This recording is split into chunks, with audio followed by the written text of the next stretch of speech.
स्वास्थ्य मंत्री डॉक्टर इरफान अंसारी का यासीन खान के आवास पर भव्य स्वागत। परकट्ठा स्थित झामुमो केंद्रीय सदस्य यासीन खान के आवास में झारखंड सरकार के स्वास्थ्य मंत्री डॉक्टर इरफान अंसारी का भव्य स्वागत किया गया।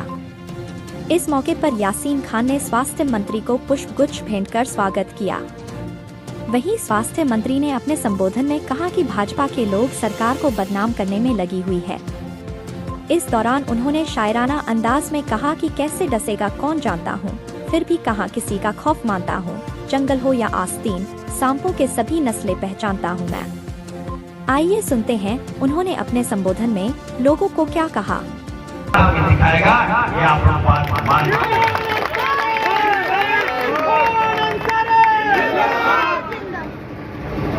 कैसे डसेगा कौन जानता हूँ मैं,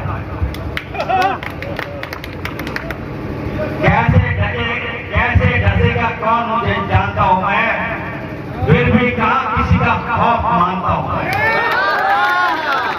कैसे डसेगा कौन मुझे जानता हूँ मैं, फिर भी कहाँ किसी का खौफ मानता हूँ मैं। जंगल हो या फिर आस्तीन, सांपों की सारी नस्लें पहचानता हूँ मैं। इसलिए आप लोग चिंता करने की बात नहीं है। आज आपका विकास हो रहा है, राज्य का विकास हो रहा है। सभी धर्मों का प्रयास मैं करता हूँ उनके मान सम्मान के साथ हर मुसीबत में खड़ा रहूं और उनका मैं विकास कर सकूं। आज तक किसी व्यक्ति ने ये हम पे आरोप नहीं लगाया कि इरफान अंसारी जो है इसे एक वर्ग का काम करता है। मैं सभी धर्मों का काम करता हूँ, मैं सबको लेकर चलता हूँ। कहीं मुसीबत होता है सबसे पहला आवाज यदि किसी का आएगा तो इरफान अंसारी का आएगा। यही बात हमारे जो विपक्षी लोग हैं उनको पहुंचता नहीं है। और मैं वैसे लोगों को आगाह करने के लिए आया हूं, हजारीबाग किसी के बाप की जागीर नहीं है। याद रखिएगा, इरफान अंसारी कान खोल कर सुन लो। ये आज आदरणीय गुरुजी भूषण जी ने लिया है, ये आज हमारे पिताजी फुरकान अंसारी ने लिया है, इसलिए ये राज हमारा है। हम राज को उत्थान करने के लिए आए हैं। जनता ने जवाब नहीं दिए। हजारीबाग जाता हूं तो हमारे कुछ साथियों को कुछ नहीं लगता है, मैं भी लग गया आनंद भारत में। अभी हाल के दिनों में हम आए थे हजारीबाग, एक घटना घटी, इतनी निर्मम घटनाएं घटी मैं बता नहीं सकता। और मैं ये कह देना चाहता हूं ऐसे लोगों को कि अगर वो दूसरा कौन भी होता तो वहां पर इरफान अंसारी आता, याद रखना। अल्पसंख्यक है, जिस बर्बरता के साथ हमारी बेटियों के साथ सलूक हुआ, उनका रेप हुआ, दोनों आंखें निकाल लिया, एक बच्चा को मार दिया।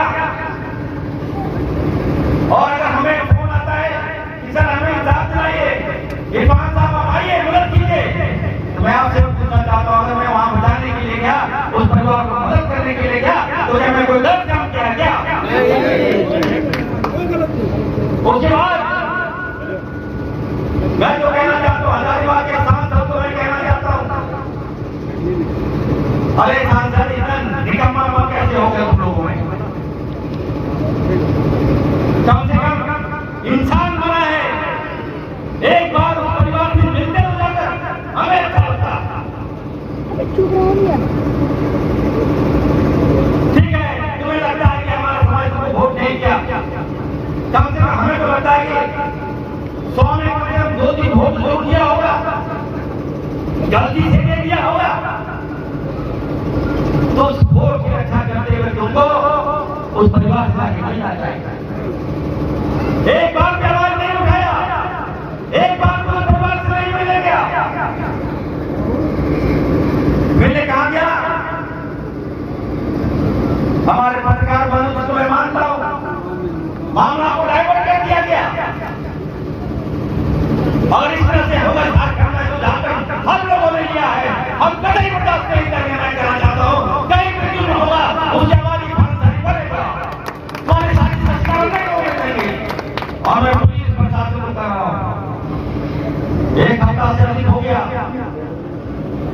उस परिवार को इंसाफ दिलाओ,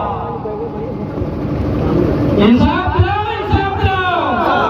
मैं चैन इरफान अंसारी जिंदाबाद। मैं चैन से नहीं बैठने वाला हूँ। हाल के दिनों में विष्णुगढ़ का मामला आया, किस तरह से झारखंड बाहर बनाने का प्रयास इन लोगों ने किया। कह रहे बेटियों का एक बार हत्या हुआ ठीक है, हम बर्बाद थे। चारों ओर यहाँ तक कि दिल्ली में प्रेस कॉन्फ्रेंस भाजपा के लोग कह रहा है कि झारखंड में बेटी के साथ रेप हुआ, हत्याएं हुई। प्रेस कॉन्फ्रेंस करने वाला कौन? ये भाजपा के लोग।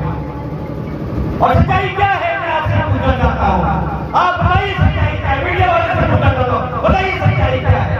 हत्या किसने किया, हत्या किसने करवाया, कौन था वो लोग? भाजपा के लोग। आप बदनाम करते हो, हमारी सरकार को बदनाम करते हो, हमारे लोकप्रिय मुख्यमंत्री आदरणीय हेमंत सोरेन जी की सरकार को बदनाम करते हो। ये मैं नहीं करने दूंगा, मैं कह देना चाहता हूँ। आप लोग आन बान खान से रहिए। मैं इरफान अंसारी में आपको विश्वास दिलाता हूँ, आप इस मन से राज्य के तमाम लोगों को आश्वस्त करता हूँ, यकीन दिलाता हूँ कि इरफान अंसारी आपका एक मजबूत खंभा है, आप पर मैं कोई आगे नहीं आने दूंगा। ये वादा किया। इरफान अंसारी जिंदाबाद। इरफान अंसारी जिंदाबाद। कांग्रेस पार्टी जिंदाबाद। आप लोग मेरा स्वागत कर रहे हैं, वेलकम कर रहे हैं। बस ये झारखंड से आप लोग नवाज रहे हैं, इसकी आवश्यकता नहीं है। बस हम आपके बुरे दिनों में काम आ सके, यही मेरी बहुत बड़ी बात होगी और ये मैं काम करूंगा। मैं कहना चाहता हूं